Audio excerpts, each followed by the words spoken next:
I'm going to do a little update about aliens. It's hard to get to the truth on this subject because there's been so much disinformation. I think one of my last videos I was saying I thought the aliens were demons because they behave and have a lot like demons and have a lot of the characteristics of demons. However, I think I'm going to change that. I'm going to say that the demons are aliens. I think demonic mythology comes from the aliens. There's so much disinformation, it's hard to get at the truth here. And obviously it's extremely important to bury this information and hide this information. Because, I mean, there's people who have been killed. People have been threatened. I know people who've been threatened. Millions and millions of dollars a year they spend on the disinfo campaign. Most of the UFO researchers are disinfo agents. Many of them, I believe, are members of the CIA, FBI, MI6, and of course, Mossad. A lot of airplane activity today. And there have been aircraft that aren't all airplanes. I've taken pictures of UFOs myself. A lot of people don't like me talking about UFOs, and I think one of the reasons it's scary. But one of the things I'm going to talk about today is the scariest thing of all. It's one of the most frightening scenarios there is, and that's the human mutilations. And I have come to realize that this is going on a lot more than most people think.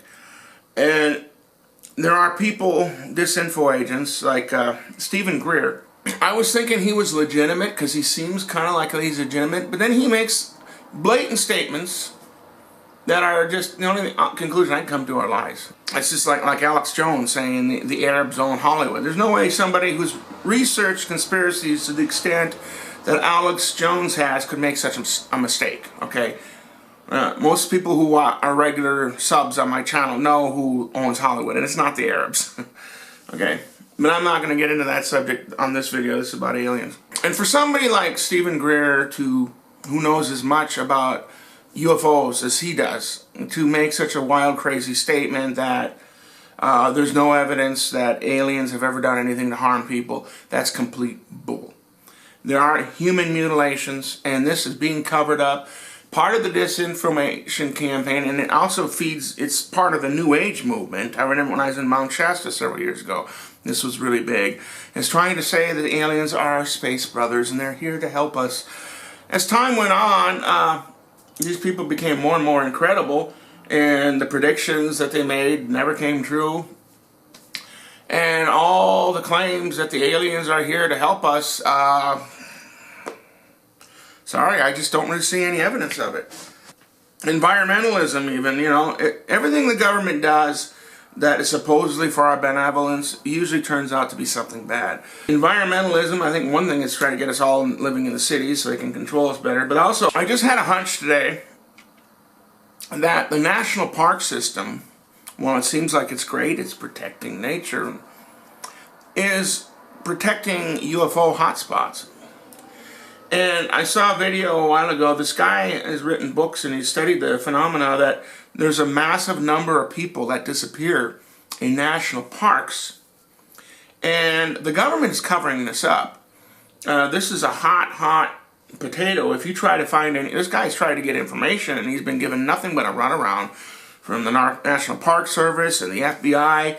You know, why is it so important to cover up this information about people disappearing in national parks? It doesn't make any sense. The only thing that makes sense is these people, like the Rothschilds, these disinfo agents, are in cahoots with the aliens, the evil aliens, and the only thing that makes sense is they're using us for some kind of a food source. It's the only reason why this would need to go on, and there's been many cases.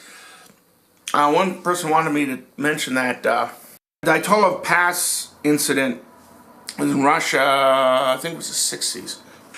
I'm not going to go into all the details of that. You can find information on the internet and UFOs that talk about that in detail. That's one of the better documented cases, but it's not the only one. It's a horrific case. And there's this case down in Brazil. It's one of the best known because they actually did an autopsy on this guy, and they find what killed him was pain. And that's one of the more disturbing things. All these cases, whether it's cattle, also animals in the forest are found, and humans, including children, usually the lips or part of the lips are gone.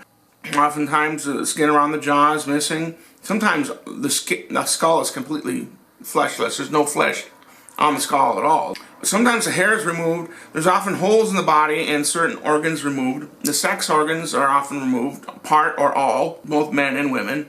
And a lot of times the rectum is basically bored out, and internal organs are sometimes removed out of the rectum. Looking at the injuries, it appears to be some kind of a energy device, I would say, that burns, melts the flesh, because it doesn't seem to be cut with a normal cutting instrument. This apparently is done to people and animals while they're alive. Perhaps the reason is they need these tissues to be as fresh as possible. Perhaps once a person dies, the enzymes, the chemistry changes within these tissues. So they want to take them out while they're still alive and perhaps preserve them. I'm assuming, I don't know, but I'm assuming what's done with these tissues, since they're just taking certain parts, not the whole body, is they're taking these tissues and probably using it to produce some kind of clone, which then they rapidly grow to full adult size, and then they eat them or turn them into some kind of a protein concoction that they consume.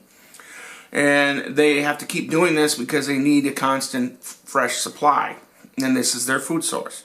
The fact that they basically torture humans and animals to death, I find very disturbing. Obviously, compassion and empathy is not one of their strong points. I strongly suspect, and I've suspected for some time, like these, what I call the satanic Jews, are in cahoots with these people. Now, some people like Zachariah Sitchin, they put out disinformation. It's part true, part bull. And the Stephen Greer, he fits all the aspects of being a disinfo agent. One, he's making a pretty good amount of money doing this. Two, he's getting mainstream media attention. I mean, not the whole mainstream media, but he's getting mainstream media attention. And he's saying things that are blatant lies. You know, when he says that there's no evidence that aliens have ever harmed anyone, that is a blatant lie. I'm not going to give him the benefit of the doubt and say that's a mistake. There's no way somebody with his knowledge of UFOs could make a mistake like that. That's a blatant intentional lie. Now, some people that want to give him the benefit of the doubt say, well, he's making money on these, he's doing these psychic meditations and blah, blah, and charging, of course, lots and lots of money. This is just like the New Age. There was these Shirley MacLaine and these New Agers doing the same crap, you know, charging a huge, huge amount of money for basically bull crap you could do in your own home. If you want to meditate, you can do it in your own home for free. There's books you can buy or get it from the library, or there's plenty of free information on the internet telling you how to meditate and do yoga. You don't need to pay some quack idiot hundreds of dollars to tell you how to meditate. It's a scam. So I'm not going to show you any of the gory pictures. I'm not going to go into any of the details. I'm just, because you can get that information pretty easily by just typing in Google or YouTube. But I'm just giving you the information, the synopsis that I have that you're not liable to find anywhere else. As far as the Dayton, I can't remember how you pronounce that, past incident in Russia, it's really horrific. I mean, some of them, they look like they're just decent, nice kids out to have, they thought they were going to have a nice camping trip. Something happened to them where they cut their tents from the inside out. The only thing I can think of that caused that to happen is they were in extreme trauma. I mean, they were just freaking out. I believe that they used some kind of energy weapon to abstract body parts from people, and I think this is done from a ship. I don't think that it's aliens get out. There apparently were no footprints of aliens in most of these cases, so it was probably done from a ship that was in the air. And they were in horrible pain, so they just freaked out and trying to get out, and they couldn't get to the door, and they just took a knife and cut them ways out. And one of them ran with the one shoe off in the wintertime, in the snow. Nobody would do that unless they're in extreme duress or out of their mind with pain or fear, because if you go running around without a jacket and a missing shoe in the wintertime, in the snow, you're going to get frostbite and hypothermia within an hour or two or less. Yeah, so nobody in their right mind would do that unless they were under extreme distress. And The things that were done to these people were quite horrific, but they look very similar to the animals, and they look similar to that guy in Brazil. So it's the same type of thing.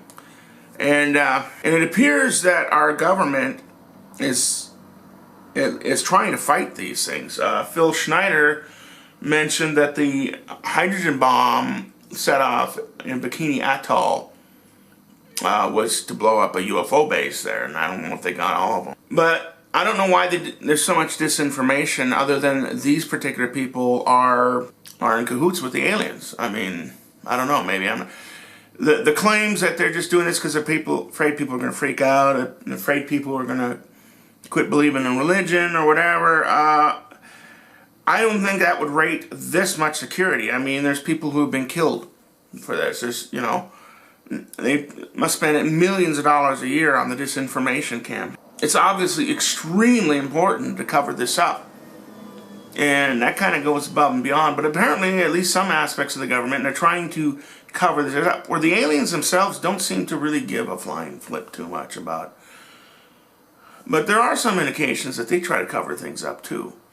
So I don't know. And there's people who claim they're in contact with aliens. And the aliens are telling them they're good and they're here to help us out. But a lot of that stuff doesn't ring true, especially when you find out cases of human mutilations where people are basically been tortured to death in the most horrific ways imaginable. Yeah, I don't think they're demons anymore, although they behave like demons. And this one guy said the pictures that they show of these gray aliens are not, it's not what he saw. The one he saw looked like the devil. So they might be more like these reptilians. You got to realize most of the stuff being put out is disinformation. Well, I don't think that they're demons, although they behave like demons. And like I said, it could be the demons in mythology they took from these. The reason I'm not so sure they're demons anymore, at least maybe some of them are demons, but is there has been physical evidence that's found. And one of the most striking physical evidence I just found out recently, there's this, apparently a crashed UFO that crashed in, is it the Baltic Sea? I think it's the Baltic. It's the sea between Sweden and Finland. I think it's terrible with names. Anyway, of course the disinformation is that it's just a bunch of rocks, but no, it's not a bunch of rocks. It apparently is a crashed UFO on the bottom of the ocean floor. This apparently is real. And there's been others. There's this, I always get John Lear and Roger Lear mixed. I get those. I'm terrible with names. One is the disinfo agent, 9/11, and the other one I think is, well, he might be a disinfo agent too. In fact, they both named Lear. But he says that these implants, he's a foot doctor, he's taking implants out, and he says that they have had isotopes that appear to be from other planets. He's had them analyzed. Of course, this guy also has been seen in the company with Greer, so is he seems to be legitimate, but I don't know. Like I said, it's hard to get to the bottom of this thing because there's so much lies and disinformation. If this information scares you, and I'm sure this information is going to be very disturbing to a lot of people, just remember one thing, alright? If resistance was futile, there would be no need for the secrecy. And the fact that they go to such trouble to keep this covered up and keep it secret would indicate to me there must be ways of fighting these things, otherwise they wouldn't need to keep it secret.